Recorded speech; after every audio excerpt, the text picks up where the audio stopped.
The October wind tore through Boston's Back Bay like a blade wrapped in ice, dry leaves scattering across the pavement in patterns that looked like warnings. It was 9:16 p.m. when Luca Castellano first saw her face in the car window, and something in his chest shifted in a way that had no name. He sat in the back of his black Mercedes, the leather seat cold beneath him despite the heating running at full temperature.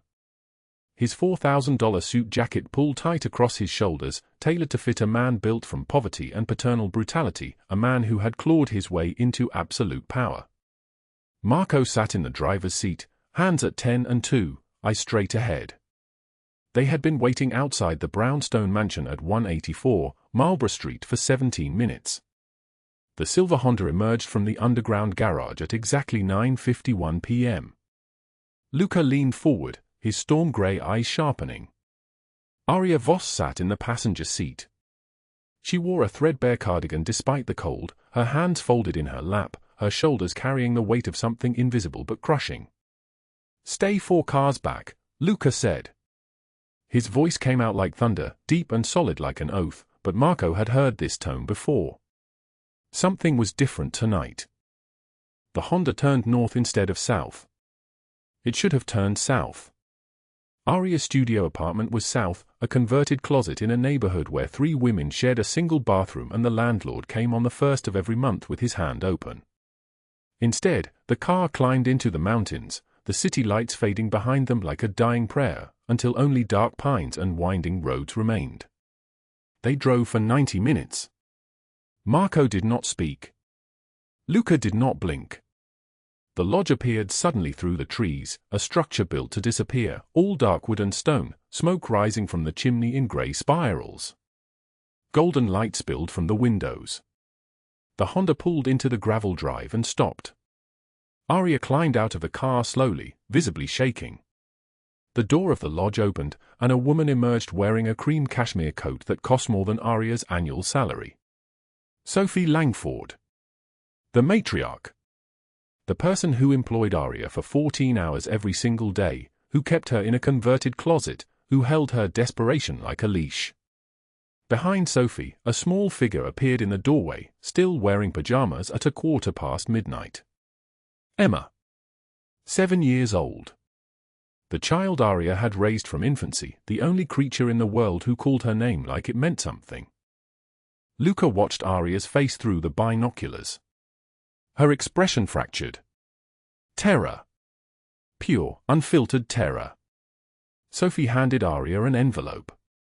The papers inside caught the lodge light, gleaming white against the darkness, documents with the weight of contracts, agreements written in the language of theft. Even from 200 yards away, even through the binoculars, Luca could read the intention in Sophie's posture, the cruelty in the set of her mouth. Emma's voice carried across the gravel drive, thin and frightened. "Vivi, where are you going?" Vivi. That was what Emma called her. Not Aria. Vivi. The name belonged to someone who loved her. Aria's hands trembled as she took the envelope. She did not open it. She did not need to. Marco sat motionless in the driver's seat, but his breathing had changed. Luca could hear it, shallow and fast, the kind of breathing a man makes when he is witnessing something that breaks the natural order of the world. "Boss," Marco whispered. "That is not a family trip." Luca said nothing. He lowered the binoculars slowly, his jaw clenching so hard that the muscles in his face went rigid. His knuckles turned white against the expensive equipment, white like bone, white like death. Sophie's voice drifted across the dark. "You can say goodbye, but you need to understand what this means. The debt is $35,000. You have 2 weeks to earn it, or Emma stays here with us until you do." The child's scream pierced the night air like a blade through glass. "No. No, Vivi, do not go." But what Luca Castellano did not know, what no one knew, was that this moment had been coming for 4 months, that everything had been carefully assembled like a trap, that the woman standing in the cold holding an envelope with her life inside it was about to be sold into the network that had enslaved dozens of women, that the deadline in red ink was not a suggestion but a countdown. Luca had been searching for Sophie Langford's operation for 8 months. He had listened to informants in the dark corners of restaurants, read financial documents that revealed shell companies laid inside shell companies, traced money flowing into accounts that existed only on paper. But he could never prove it. Could never catch the moment when desperation transformed into captivity. Then, for months ago, Aria Voss returned his wallet. He had lost it deliberately, watching from across the street as she picked it up from the corner of Newbury and Dartmouth. She could have kept it. The cash inside was $400. To a woman living on the margins, $400 was a miracle. A choice. A future extending for an extra month. Instead, she had walked directly to the police station and turned it in. That was when Luca knew.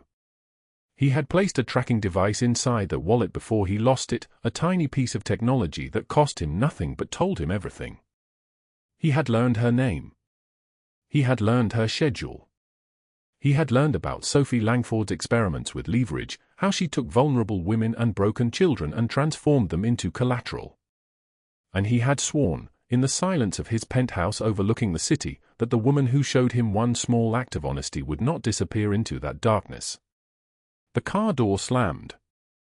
Sophie was pulling Emma back inside the lodge, the child's screams fading as the door closed, muffled by wood and stone and the indifference of wealthy people who had learned to ignore the sound of desperation.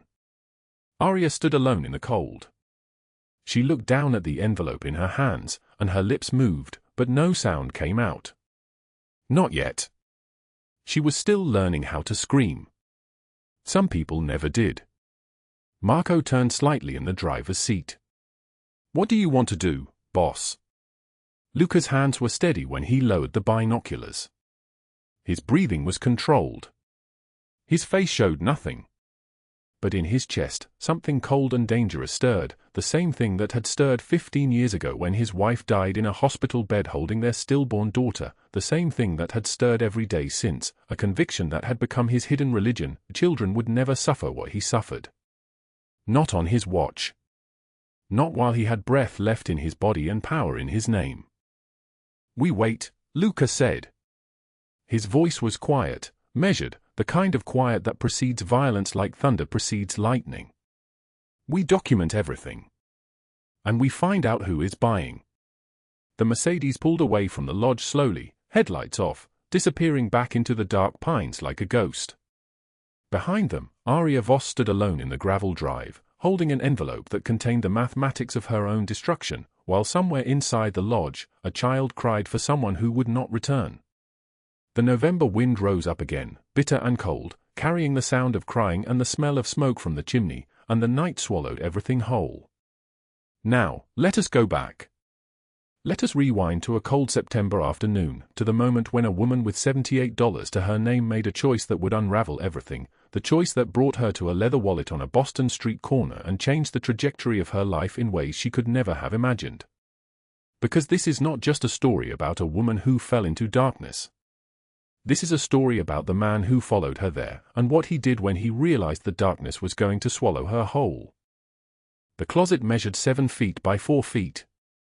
That was Aria Voss's entire world. A twin mattress on the floor.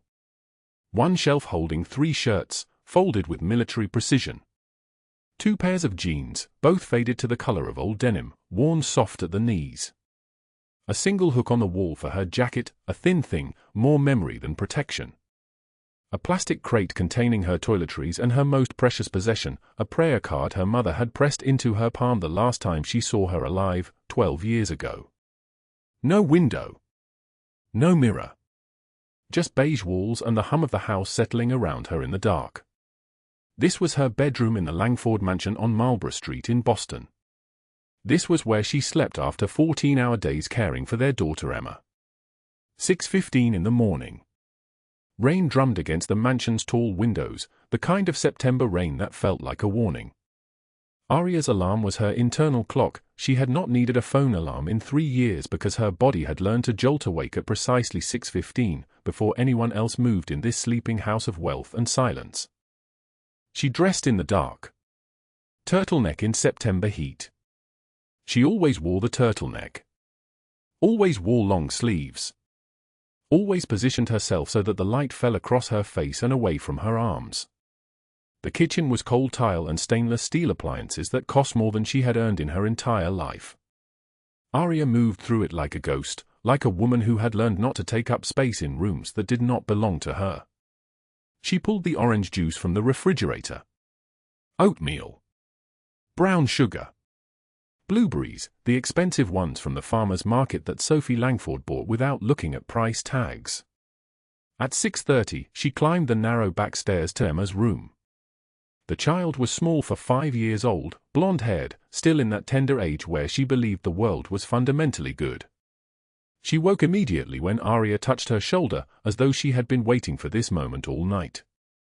"Good morning, sweetheart," Aria whispered.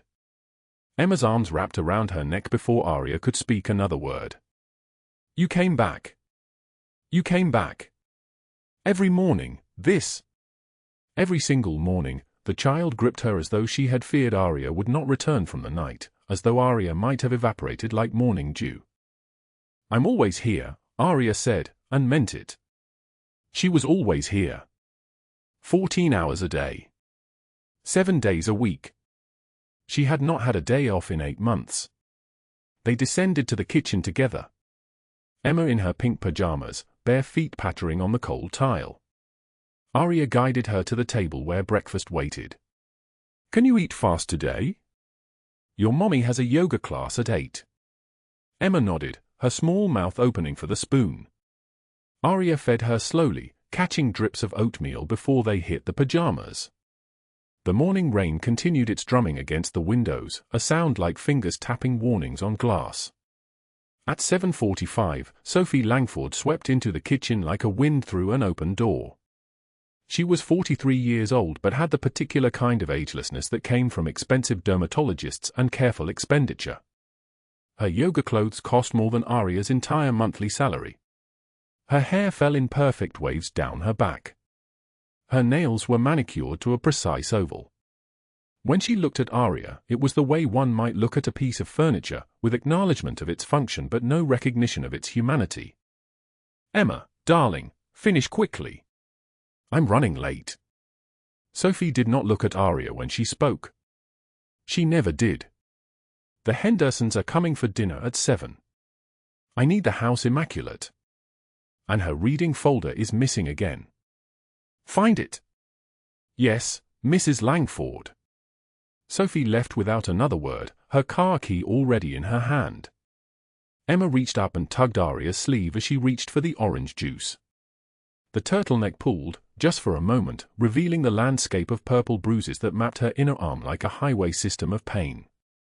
5 fingers. Douglas's hand. A Thursday night, 3 weeks ago, when the debts came due again. "Aria, what happened to your arm?"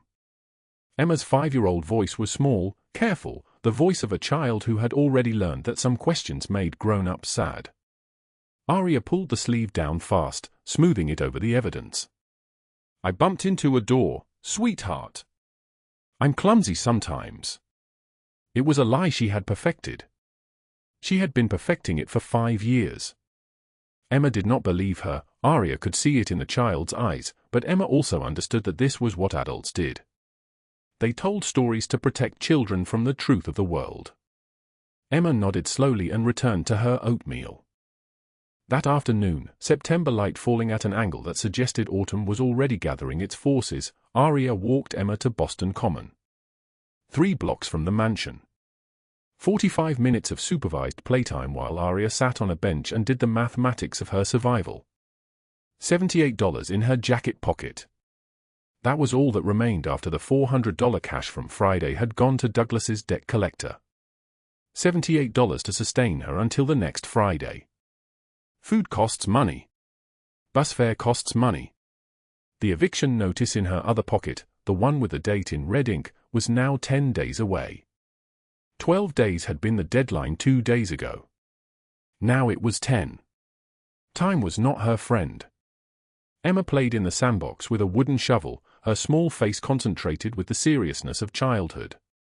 Aria watched her and felt the familiar ache, the one that came from loving something you might lose. "Aria, look! I'm making a castle." "That's beautiful, Emma. You're so talented."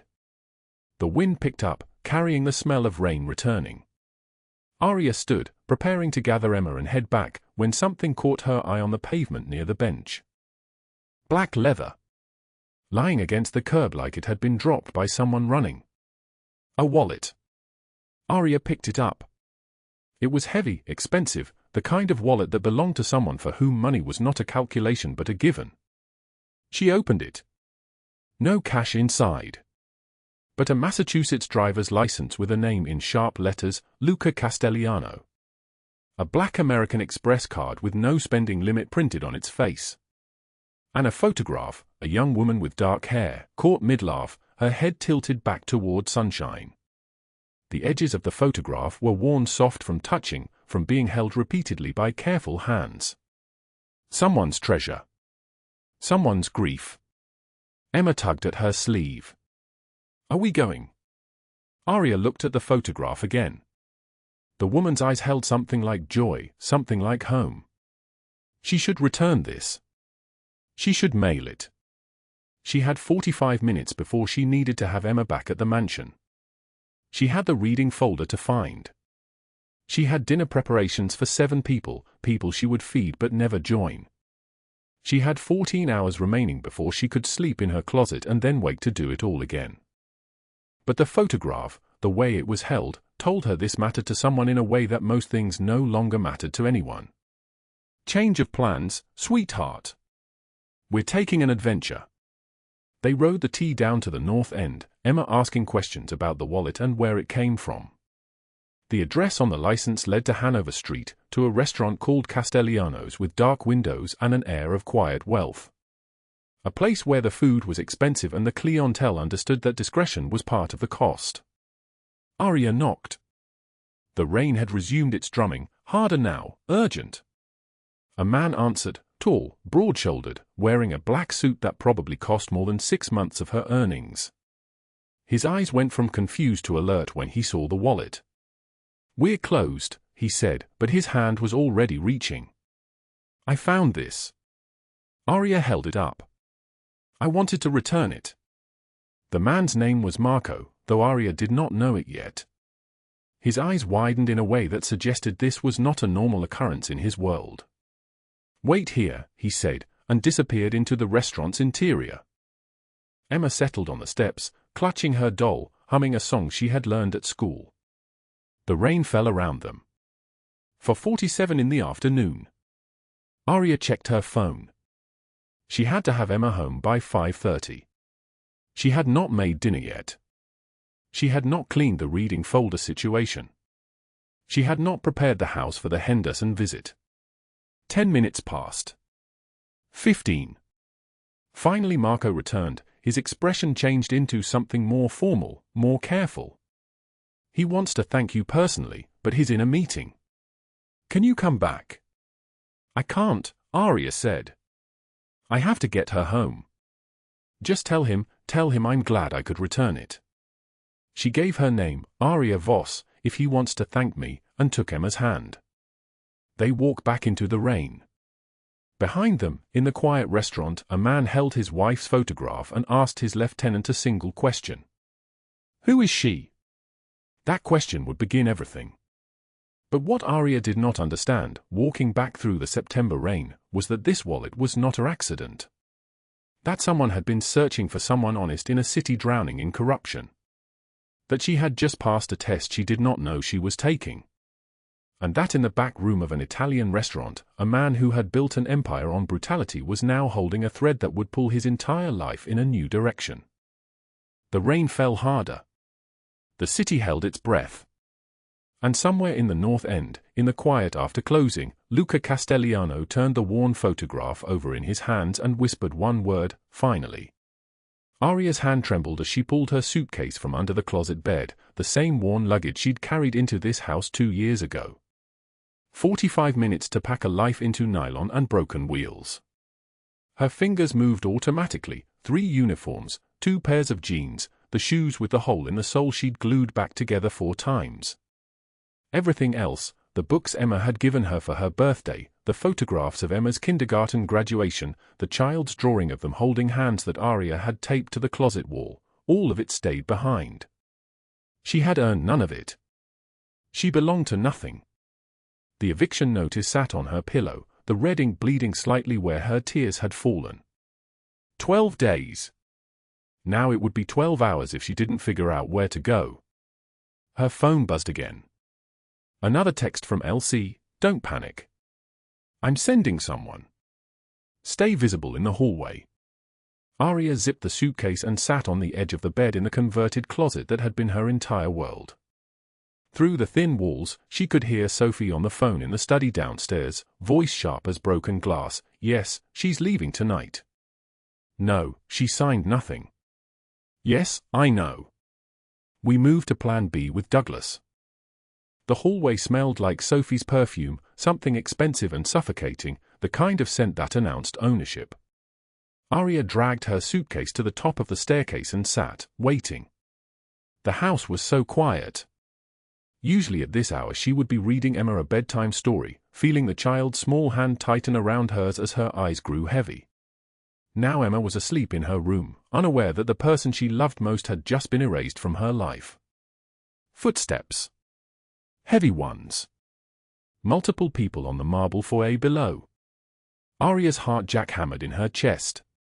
She crept to the landing and peered down. 2 men in dark suits, their jackets cut to conceal something at their waists. Marco. And behind him, another man, this one older, with silver threading through his black hair and a scar running from his right eye to his cheekbone.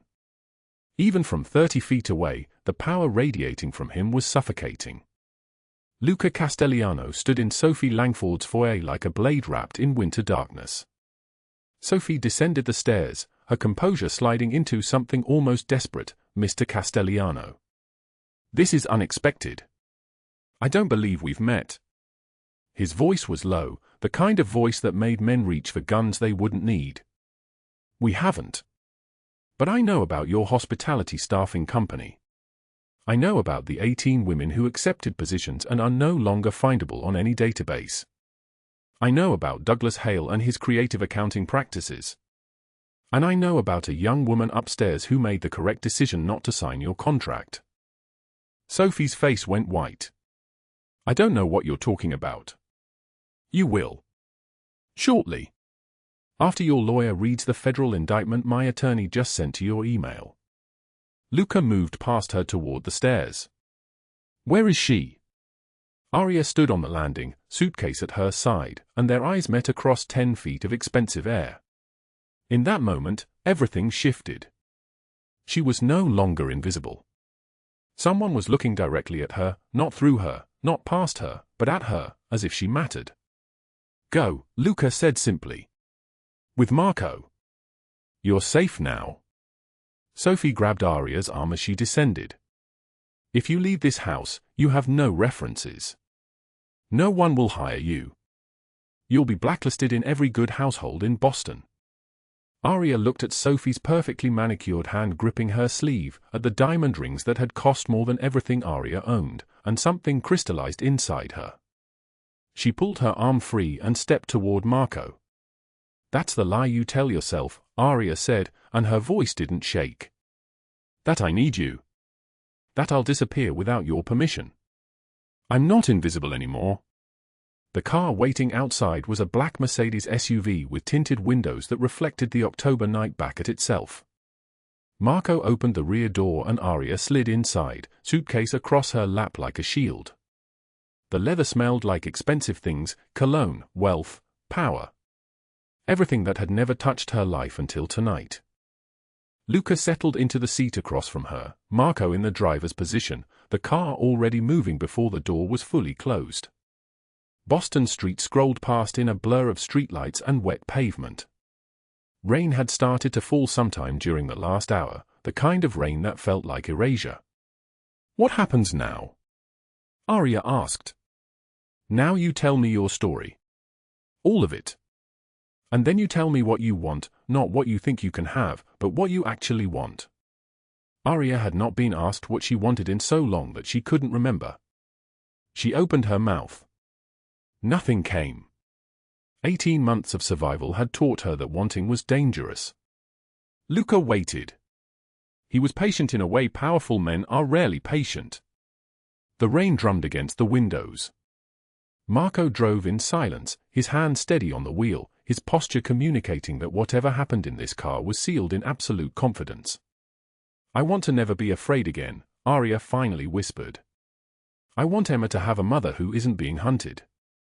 I want to sleep in a bed that doesn't have a closet door instead of a real one. I want the $35,000 to disappear. I want Douglas to be gone. I want—" Her voice broke. "I want to matter." Luca leaned forward. "You matter. You mattered the night you returned my wallet when you had nothing. You matter to Emma. And you're about to matter in ways that will reshape your entire existence."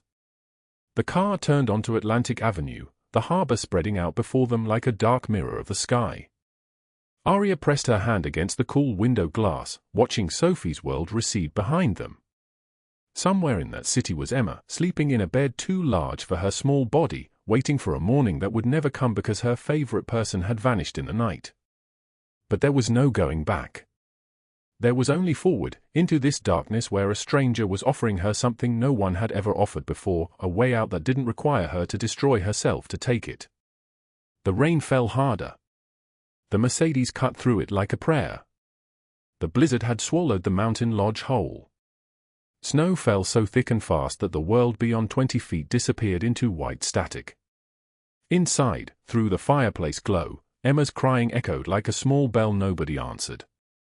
Sophie Langford stood frozen, her silk robe catching the amber light, her face a mask of fury cracking into something uglier than rage, the look of absolute power realizing it was about to evaporate. Luca stepped from the shadows, each movement deliberate, unhurried, like a general surveying a battlefield he had already won. His cashmere coat, the color of smoke, hung heavy on his shoulders. The scar running from his left eye to his jaw caught the firelight. His voice, when he spoke, was quiet and solid like an oath carved into stone. "She saved herself. And 18 other women. It's over, Sophie." Sophie's laugh was brittle glass.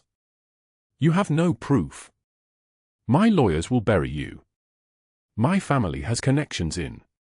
Your family abandoned you the moment the first indictment hit the news." Luca's voice did not change tone, but every man in the room flinched. 3 hours ago, your assets were frozen. Your account seized. Your bank transferred $847,000 to the federal government as restitution. Your house is under federal lock. The charity board called an emergency meeting and voted unanimously to remove you. Sophie's mouth opened. No sound came. You built an empire on the backs of invisible women. Women so desperate, so broken, so convinced of their own worthlessness that they believed you when you told them they belonged to you. But invisibility has a price, Sophie. Eventually, people start to see. The front door of the lodge burst inward. Wind and snow poured in like a living thing. Federal vehicles blocked the driveway, their lights cutting through the blizzard in sharp red and blue slashes. Agents in dark windbreakers marked FBI across the chest moved into the lodge with the synchronized precision of men who had rehearsed this exact moment. The sound of their boots on wooden floor was percussion, was judgment, was inevitability. Agent Sarah Chen walked through that open door last, the kind of woman whose presence reorganized the room around her authority. She was 47, dark hair pulled back, eyes that had seen enough human cruelty to become weapons. She did not raise her voice. "Sophie Langford. You are under arrest for human trafficking across state lines, conspiracy to commit fraud, conspiracy to commit labor trafficking, money laundering, and child endangerment. You have the right to remain silent." Sophie's face went the color of old paper. "This is a mistake. I'm a respected member of this community. My husband is Judge Harold Langford. My children graduated from Yale. I chair the Boston Children's Welfare Foundation. Your foundation is a front operation." Agent Chen pulled out her phone, showed Sophie photographs. "These are the women you trafficked. Katiana, who worked 16-hour days at the hotel downtown without seeing a single dollar. Yuki, who was promised nursing positions and instead cleaned toilets for 5 years while you collected 80% of her wages. Maria, whose passport you burned so she couldn't leave. Sophie's knees buckled. Dario was there without appearing to move, catching her elbow, keeping her upright because mercy sometimes means not letting someone collapse before the cameras arrive. You're lying. I helped those women. I gave them shelter, employment, structure. They should be grateful. They're testifying against you right now. 3 of them. From hospital beds, from safe houses, from halfway homes where they're learning what it means to be human again instead of inventory. Each one of them will take the stand and describe exactly how you operated. How you inflated their debts. How you threatened their families back home. How you used Emma as leverage when they tried to leave. The word Emma split the room open. Sophie's eyes flew to the child, who was still in Aria's arms, trembling, her small face buried in Aria's neck. Aria was rocking her slightly, whispering reassurances that the child could not hear over her own heartbeat but could feel in the steady movement of someone who would not let go. Sophie lunged toward them. Marco moved like water, interposing his body. He was 6'3", broad-shouldered, wearing a suit that cost more than a used car. His voice, when he spoke, was the patient tone someone uses with a child who doesn't understand the rules. You're finished, Mrs. Langford. Stand still and accept that fact, and this next part is easier. Fight us, and agents carry you out in restraints. Your choice. Sophie was handcuffed by Agent Chen herself, the federal agent's hands professional and merciless. The cuffs made a sound like closing a door on one life and opening another. Sophie's begging started quietly and then crested into a scream that the blizzard outside could not swallow. This is impossible. My lawyers will have this dismissed by morning. My husband will sue the FBI. I know the governor personally. I will bury every single person in this room. The governor testified to the grand jury about his concerns regarding your foundation. Agent Chen led her toward the federal vehicles. He was quite specific about suspicious financial transfers he noticed 3 years ago. Outside, the cameras were already positioned despite the snow. The news vans had arrived because someone had called the press. Luca had made that call himself, because justice without witness is just violence, and he had learned long ago that visibility was the most reliable weapon. Sophie Langford, Boston socialite, philanthropist, wife of a federal judge, was led toward the cameras in handcuffs, her silk robe trailing in the snow, her face an architecture of collapsing certainty. The photographs would run on every front page from Boston to Washington. The video would go viral within hours. Within 48 hours, 2 million people would have seen Sophie Langford's arrest replayed in high definition. 3 blocks away, on the highway heading north, Douglas Hale was already running. He had been waiting at the lodge's northern entrance, hidden in a staff cabin, ready to grab Aria the moment Sophie gave the signal. But the signal never came because Sophie's car had not left the lodge, and then the federal vehicles arrived, and Douglas understood with the speed of a predator sensing the trap closing. He had $47,000 in cash in a duffel bag under his seat. He had his passport. He had a flight booked to Mexico under an assumed name departing from Manchester Airport at 2:13 a.m. He had survived 8 years by understanding when the game had ended. His truck hit the highway doing 80 miles per hour in a blizzard, which was the moment 3 FBI vehicles blocked the road ahead, and Douglas Hale, who had beaten Aria until her bones remembered the shape of pain, made the decision that would define his final moments of freedom. He swerved left. The truck skidded. He corrected. For 1 second, he had a clear path off the highway into the white nowhere. He gunned the accelerator. The truck fishtailed. Trees emerged from the snow like accusations. The impact was the sound of all debts coming due at once. The truck wrapped around a pine tree like origami. The airbags deployed.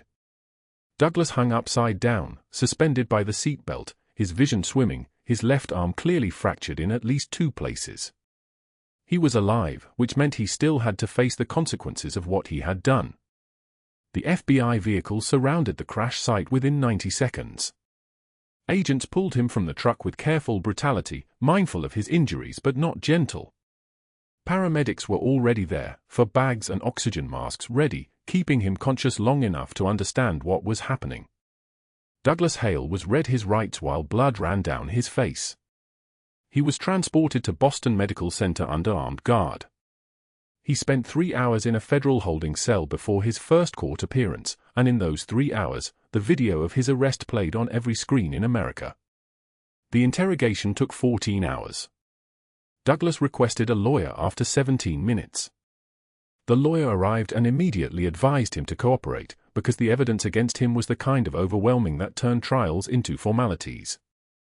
3 months later, Sophie Langford sat in a federal courtroom in a prison jumpsuit, her hair unwashed, her face revealing the particular exhaustion of someone who had not slept in weeks.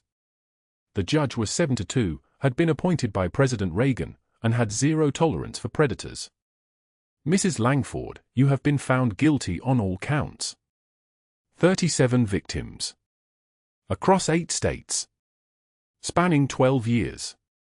You didn't stumble into this crime. You designed it. You refined it. You profited from it. You rationalized it by convincing yourself that the women you enslaved were fortunate to serve you. The judge's voice carried the weight of every woman who had testified. Every photograph of scars. Every document showing money diverted to offshore accounts while families in the Philippines borrowed money to pay bribes. I am sentencing you to 40 years in federal prison without the possibility of parole. You will die in prison, Mrs. Langford. Your legacy is human suffering. Your name will be synonymous with cruelty. Your family will spend the rest of their lives explaining your crimes to people who ask. This court finds your actions irredeemable. The gavel came down like thunder. Sophie Langford was led from the courtroom weeping, her carefully maintained appearance shattered, her future compressed into a concrete cell. The news anchors reported the sentence with the tone reserved for historical moments. 40 years. No parole. The philanthropist revealed as a predator. Douglas Hale received 25 years. Lesser charge, but no mercy. He would be 53 when released, if he survived that long, which was not a certainty given the particular population inside federal prison who had read about what he had done to women and children. The final press conference happened at FBI headquarters, with Agent Sarah Chen standing at the podium, photographs of the 18 women displayed behind her. Today, the Bureau has secured convictions that dismantle a human trafficking operation that has operated in plain sight for over a decade. These women are survivors. They are brave. They are beginning the process of healing. And they are no longer property. They are human beings. That is what justice looks like. Aria watched the press conference on a small television in a safe house in Providence, Emma asleep against her shoulder, her small hand curled around Aria's shirt like she was afraid Aria would disappear the moment she loosened her grip. The house was quiet except for the television and the November wind pressing against the windows. Luca was asleep in the next room. Marco sat at the kitchen table, alert even in stillness, a guardian who did not sleep while others were vulnerable. Aria's reflection in the dark window was a ghost, half visible, half real. She had $78 when she walked into that forest. She walked out with Emma and with something she had never possessed before. The sky was clearing. 6 months later. August heat shimmered over Boston Common as Aria and Luca walked hand in hand, Emma running ahead chasing pigeons, her laughter bright and uncomplicated. They had moved slowly, deliberately. Dinners. Walks. Long conversations about trauma and healing and the way broken people find each other in the wreckage. Aria had met Marco and Dario, who treated her with a respect bordering on reverence. You made the boss human again, Marco said quietly one afternoon. We didn't think it was possible. Luca's men had become protective older brothers, checking in on her, bringing pastries from the North End, treating her like family. She understood them now. These men who moved through shadows were simply loyal to someone who had chosen to protect rather than perpetuate. Luca had introduced her to his work, not the violence, but the protection side, the network of safe houses for abused women he funded in silence, the children's programs he ran in the basement of churches, the empire built on fear that also sheltered the vulnerable. They sat on a bench watching Emma play, the August sun turning everything golden. Luca turned to Aria. His voice was deep and solid like an oath. "I love you. I need you to know that." Aria's breath caught. "I love you too. I don't deserve you. You gave me my life back. You deserve everything." Emma ran back, launched herself into Aria's lap. "Can Luca come to my birthday party?" Luca smiled, a real smile, not the controlled expression he wore in boardrooms. "I would be honored." The three of them sat in the August sun, a makeshift family built from survival and choice. Aria marveled at how far she had come from that converted closet, from the eviction notice with its red ink deadline, from the moment she stood holding $78 to her name and nothing else. She had walked through hell and come out holding the hand of the man who lit the way. 1 week later, Luca took her to his penthouse overlooking the city. Floor-to-ceiling windows showed Boston spread below them like a kingdom. She had never been there before. It was palatial in a way that made her uncomfortable, a space that cost more than her salary could earn in 5 lifetimes, every surface expensive, every detail purposeful. Luca stood at the window, silhouetted against the skyline. He wore a cashmere sweater the color of storm clouds, and his hands were empty, which was unusual for him. Usually his hands held a phone, a glass, something to command. Tonight they were just hands. Human hands. "Aria, come here." She walked to him. The city hummed below them, distant traffic like a heartbeat. Luca got on one knee. Marco and Dario, standing in the shadows near the elevator, exchanged a look that said everything had changed. In 23 years of working for Salvatore Luca Castelliano, neither of them had ever seen him vulnerable. Now he knelt before a woman they had once been tasked with protecting, and both men understood that the boss had become something more and something less, more human, less invulnerable. Luca held a box. The box was small, leather, navy blue, worth more than it should be. Inside was a diamond ring, platinum band, a stone that caught the light like captured starlight. "Aria Voss, you returned my wallet when you had nothing. You gave back the last photograph I had of my wife. You saw me, the real me, broken and brutal, and you chose to see the part that wanted to protect children, wanted to save women, wanted to be better than the violence I came from." His voice didn't shake, but it was close. "You have made me believe that redemption is possible. That a man like me can be loved. That I can build something with someone other than empires built on fear." Aria's hands covered her mouth. "Will you marry me? Will you let me spend the rest of my life proving that the man I became for you is the man I want to be?" "Yes. Yes. Yes." The ring slid onto her finger, cool and perfect.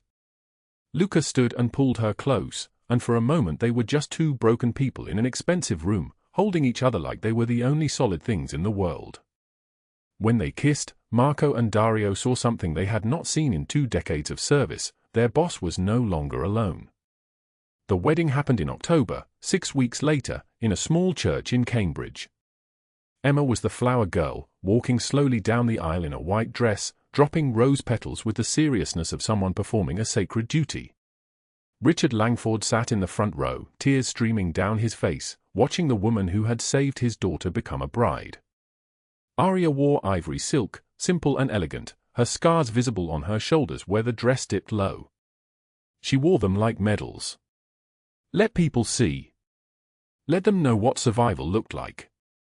Her arm was linked through Marco's as he walked her down the aisle. She had no father, so Luca's closest lieutenant gave her away, and there was not a dry eye in the church at the sight of it. Luca waited at the altar in a suit that cost more than a car, his dark eyes fixed on Aria as she walked toward him. His scar caught the light from the stained glass windows, that mark from eye to cheekbone that documented a life of violence, and it only made him more real, more human, more worthy of the woman choosing him. When she reached him, he took her hands. His voice was barely a whisper. "Thank you for coming back to life. For choosing me. Thank you for seeing me when I was invisible." The vows were simple and profound. No one expected the Mafia boss to cry, but he did, tears sliding down his face as he promised to protect her, honor her, spend every day proving she had made the right choice. Aria cried too, tears of relief and joy and the knowledge that she had survived. The reception was held at the Grand, a ballroom with chandeliers that cast everything in gold. 200 people, a mix of Luca's world and hers, and they mingled carefully, people from opposite sides of the city finding common ground in celebration. At the end of the night, Luca and Aria danced while the city glowed beyond the windows. "I have one more surprise," Luca whispered against her hair. "What is it?" He handed her an envelope. Inside was a deed. A house in Cambridge. 3 bedrooms. A yard. A place for Emma to grow, for them to build a family, for Aria to have roots that couldn't be ripped away by an eviction notice printed in red ink. "How?" she asked. "Because you deserve everything. Because I can give it to you. Because Emma deserves a home where she feels safe. And because I am selfish enough to want both of you in my life permanently." Aria held the deed and wept.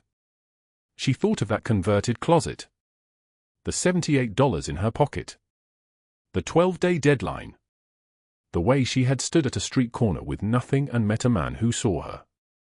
1 year later, Aria stood in the kitchen of their house, sunlight streaming through windows that looked out onto a garden she was growing herself. Tomatoes, basil, things that took time and care. Emma was in the backyard playing with a golden retriever, a dog Luca had surprised them with on her 7th birthday. The pregnancy test sat on the counter, 2 pink lines clear and unmistakable. She had not told Luca yet. She was waiting for the right moment, the perfect moment. But as she heard his car pull into the driveway, heard his footsteps on the front walk, heard the door open and his voice call out, "I'm home," she knew there was no moment more perfect than right now. She walked to the door. He was there in a suit that cost a fortune, his dark hair swept back, his scar catching the afternoon light. When he saw her face, he knew something had shifted. "Aria? What is it?" She took his hand and placed it on her still flat belly. "We're having a baby." The look on his face, stone-hard, scarred, forged in violence, transformed into something so purely joyful it broke her heart. He pulled her close and held her like she might disappear, and she understood that this man who commanded empires, who made grown men tremble, had finally found something worth more than power. This is what redemption looks like. Not erasing the past. Not pretending the scars don't exist.